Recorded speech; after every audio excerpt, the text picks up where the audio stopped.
Hi, class. We're going to start on chapter 13, reading The Candy Shop War.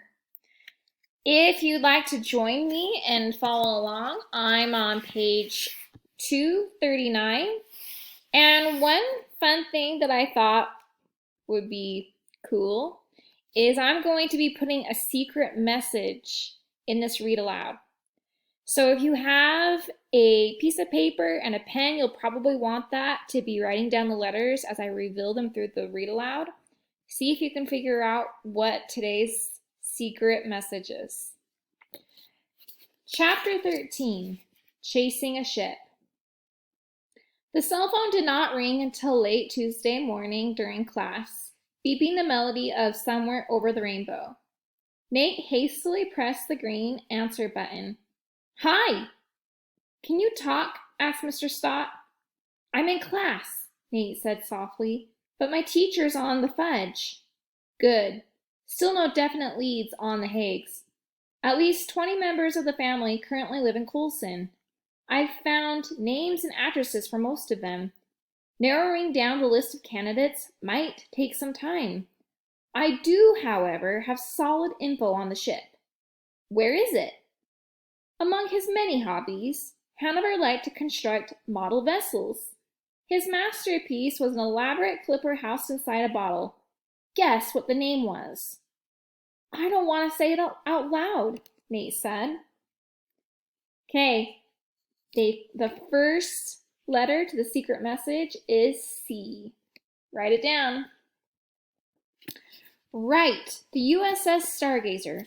Not based on any actual ship I could find, although I came across a Star Trek vessel with that name. The model is currently owned by Victoria Coulson, daughter of Ebner Mills, a grandson of Hanover. Victoria is the wife of our current mayor, Todd Coulson. What do we do? I'll drive my route after school, Mr. Stott said. Meet me with Pigeon and Summer at the bottom of Monroe Circle at about 3:30. You got it. See you then. The line went dead. Nate put away the phone. Both Pigeon and Summer were staring at him from across the room. He had called them on Saturday and explained what had happened to Trevor. Nate nodded to confirm that it was the call they had been expecting. Nate had mostly laid low over the weekend and had instructed Summer and Pigeon to do the same. If Mrs. White was watching, he did not want to be out in the open unnecessarily. His one exception had been the visit to Trevor's house on Sunday afternoon. His stomach had been in knots when he knocked on the door, but he had known it was unfair to let Trevor's parents think their son might be dead. He could barely look at Trevor's mom in the eye when she answered the door. Hi, Nate. Are you here for Trevor? To his astonishment, she had not sounded distressed. You could say that, Nate had replied. She had placed her hands on her hips and sighed. You know, I'm having the hardest time keeping track of that boy. He's always off on one errand or another. Seems like he's hardly ever home lately. Okay, our second letter of our secret message is O. Feeling a new level of respect for the white fudge, Nate had decided not to meddle any further, hoping that somehow they would rescue Trevor before his parents ever knew he had been in danger. Part of him doubted whether it would have been possible to convince them their son was missing, no matter how much evidence he presented. Other than visiting Trevor's parents, updating Summer and Pigeon, and waiting in line for Mr. Stott to call, Nate had spent the weekend attending to Trevor. He wrote him notes, showed him the Sunday funnies, and even put on a slapstick puppet show. Trevor had pantomimed that he could not sleep inside the mirror realm. He spent many of his daylight hours exploring the void where he was trapped. Using Nate's bathroom mirror at his home base, he had visited his own house, Pigeon's, and had even gone across the creek to Summer's. He had vowed not to spy on Cheryl when she used the bathroom. Nate had written to Trevor about how his parents seemed oblivious to his disappearance and had detailed the clues the kaleidoscope had revealed, along with his the plans he and Mr. Stott were hatching. Trevor often seemed bored, but his spirits remained fairly buoyant considering the circumstances. Nate made sure the bathroom light stayed on all night. Okay, next letter, V. Snapping the cell phone closed, Nate pocketed it. The lunch bell was about to ring. Miss Doolan sat at her desk, watching the clock as eagerly as her students, the thin red second hand ticking up toward 12. Nate wondered how many pieces of fudge she would be eating. If she was anything like his parents and sister, it would be a lot. The second hand went vertical and the bell rang. Summer sat down across from Pigeon and opened her lunch sack. She glanced at Nate, sitting alone at the far side of the lunch area, pulling a pear from his lunch bag. He wanted to sit apart in hopes that Mrs. White would hold him and Trevor solely responsible for stealing the kaleidoscope. It was a nice thought, but Summer doubted whether they were fooling anyone. She was still struggling to absorb what had happened to Trevor. It was nightmarish to think of him roaming from mirror to mirror, unable to sleep, no heartbeat, surrounded by darkness and silent windows to the world that he had left behind. Summer had worried that Mrs. White might be dangerous. But Trevor's fate surpassed her worst expectations. What if they never got him out? Summer unwrapped her turkey sandwich and took a bite. It tasted dry. Not enough meat, not enough mayo, the bread getting stale. Her dad used to make such good sandwiches. The white fudge was even ruining her lunchtime. On her second bite, she paused mid-chew, watching Denny, Kyle, and Eric saunter over to stand behind Pigeon. Denny slapped a hand on his shoulder. "Hey, Pigeon, what's for lunch?" Pigeon looked at Summer, eyes wide. These were the first words Denny had spoken to him since the incident with the trick candy. Okay, our next letter is I. "You better take off," Summer said. "You got us all wrong," Denny said, acting wounded. "We're here to give Pigeon a treat, sort of a payback for everything he's done for us." Kyle set a waxy pink cube in front of Pigeon. "Yeah, Pigeon, this one is on us. Eat up," Eric said. Summer, trying to multitask here. Summer slid a hand into her pocket. "What is it?" Pigeon asked. "Laxatives?" "Pigeon," Denny said, "we're not going to poison you. We got this at the best candy store in town, the Sweet Tooth Ice Cream and Candy Shop. You really should have a taste." "Why don't you guys take a hike?" Nate said, stalking toward them, hands clenched into his fists. "Dirtface," Denny said, spreading his arms. "I was wondering when you'd turn up. We have a present for you as well." "Leave my friend alone," Nate said. "We brought treats for all you guys," Denny said, grinning like a shark. "Where's Trevor?" Nate lowered his shoulder and charged Denny. Eric reached out a hand, grazing Nate's shoulder, and a flash of electricity sent Nate twirling through the air. He landed on top of a lunch table a few yards away, his foot thumping the head of a Latino girl. Eric looked surprised at how effective the jolt had been. "Whoa, Dirtface!" Denny laughed. "Those were some smooth moves."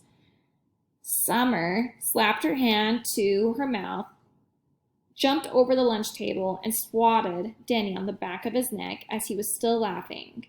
A sizzling flash sent him soaring forward in a flying somersault. He landed on his back on the concrete. Pigeon also had shock bits in his hand now. Summer was reaching for another handful, and Kyle was digging in his pocket as well. Eric rushed over and crouched beside Denny. A short, pudgy yard duty, Miss Figoria, hustled over to them.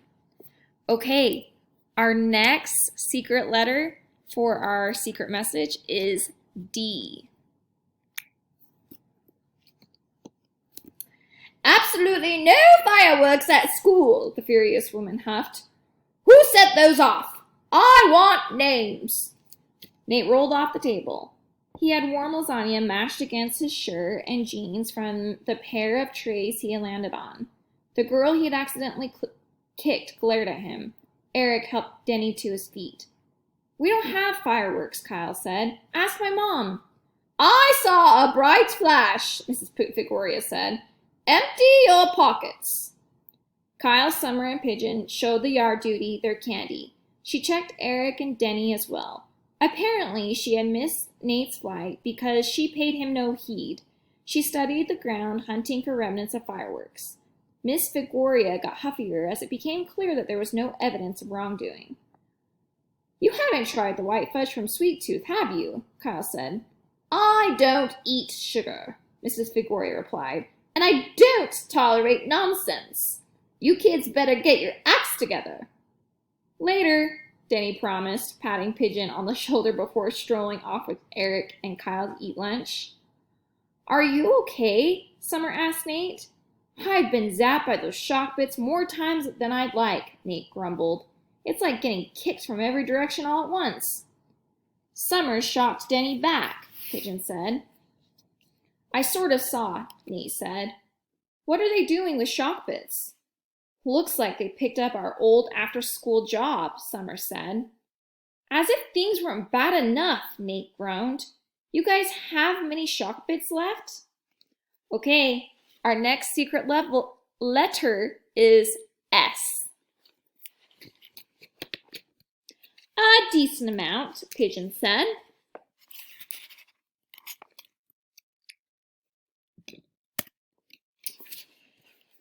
I need to go to the restroom and wash up, Nate said. Can I borrow a dose for safety? Of course, Pigeon said. How about 2 mouthfuls? While you're handing out candy, do you have an extra sweet tooth I could borrow? Summer asked. Sure, Pigeon said. I've only used one so far. We hope they don't know about these yet, Summer said, placing the candy on her tongue. She walked over to the table where Denny, Eric, and Kyle were sitting. Eric nudged Denny, who turned to confront Summer. Touch me again and you'll regret it, he threatened. Don't mess with my friends. I just came over to warn you guys about Mrs. White. She's dangerous. Did you hear what she did to Trevor? She told us how you guys betrayed her, Eric said. Man, you morons spoiled a good thing. Our game, Kyle said. She trapped Trevor as a reflection in a mirror, Summer said. Maybe forever. Worse will happen to you guys. Count on it. You should quit taking candy from her. They were all listening attentively. Eric even nodded. Denny suddenly shook his head. She warned us about the sweet tooth junk. If that's what you're trying. The other 2 boys snapped out of the trance. You almost had me going for a second. I'm just giving you fair warning, Summer said. You're walking into a very messy situation. Only because you losers made the mess, Denny said. Stop trying to warn us. Stop trying to talk to us. I understand you're jealous that we're getting all your candy. Tough luck. Stay out of our way, or you really will get hurt. I can't believe how much Mandy Myers keeps staring at you, Summer said, changing the subject abruptly and making her tone much more conversational. Yeah? Denny said, checking over his shoulder. Mandy Myers was the 6th grade girl who enjoyed the celebrity status of the most desirable female at Mount Diablo Elementary. Okay, our next secret letter is T. Mandy was seated 1 table over. Summer had noticed that she was sort of facing Denny. That kind of window of opportunity closes fast, Summer said. If you like Mandy, you should make a move. Summer deliberately said Mandy's name loudly, earning a glance from her, which Denny noticed. You think? He asked, sitting up a little straighter. Girls like Mandy want a guy who knows how to take control of a situation. She doesn't want to play games. She wants a guy bold enough to fearlessly share his feelings. Lame as you are, You might be right,